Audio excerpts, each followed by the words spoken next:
Welcome back. So today we're digging into a theory that's been bubbling up across Africa. It's a story our source material says some powerful folks would rather you didn't hear. And it's all about a potential new alliance, one that could completely redraw the map of power on the continent. So let me just ask you this. What if the son of a legendary and, very controversial leader and a young revolutionary army captain decided to join forces? The source we're looking at today says this isn't just some hypothetical. It suggests their paths are actually converging, and that could set off a political shift, the likes of which Africa hasn't seen in over half a century. All right, so on one side, you've got Saif al-Islam Gaddafi. He's the heir to a legacy our source claims the West spent years trying to erase.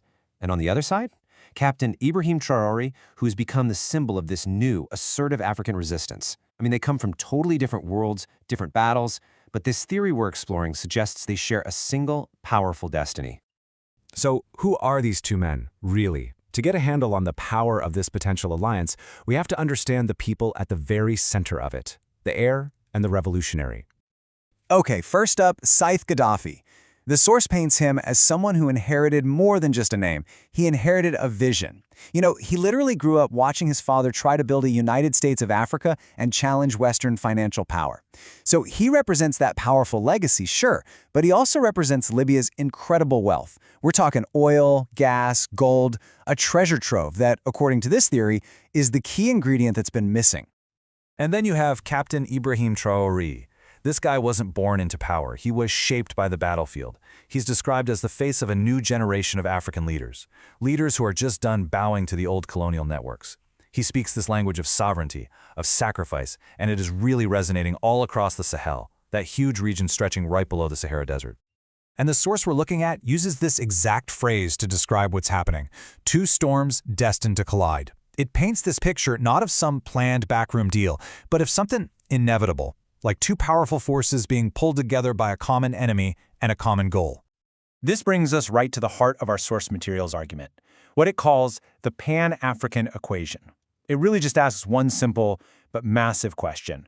What happens when the revolutionary fire of the Sahel meets the immense fuel of Libya's resources? So the theory boils down a really complex geopolitical idea into this powerful formula. You've got Captain Traoré and the Sahel's revolution. That's the fire. It's the ideology, the momentum, the military will. Then you add Saif Gaddafi and Libya. That's the fuel, the endless oil and mineral wealth you need to keep that fire burning. And what does that equal? Well, according to the source, a totally new order in Africa. So let's look at what each side is bringing to the table here. Libya's got the hard assets, right? The oil, the strategic ports on the Mediterranean, and a legacy name that's still powerful enough to unite tribes. And what does the Sahel offer in return? A unified military front and this incredible ideological passion for real, actual sovereignty. And just look at their goals. They line up perfectly: economic power and military independence. And here's the bottom line. The source predicts that the outcome of this equation would be this massive, unified bloc. One that would be strong enough to challenge the decades of foreign influence that, as this narrative goes, has kept the continent divided and its resources plundered. Now, this potential alliance isn't just about politics or military strategy. The source claims it would set off what it calls an economic earthquake. So let's walk through the chain reaction they predict. The source lays out this incredible domino effect. It starts simple. The alliance forms. That gives the landlocked Sahel countries direct access to Libya's ports. Suddenly, they can completely bypass the old Western-controlled trade routes. And what's the last domino to fall? Africa starts controlling the flow and the price of its own resources. We're talking gold, uranium, oil. The predicted result is a complete collapse of the old economic order.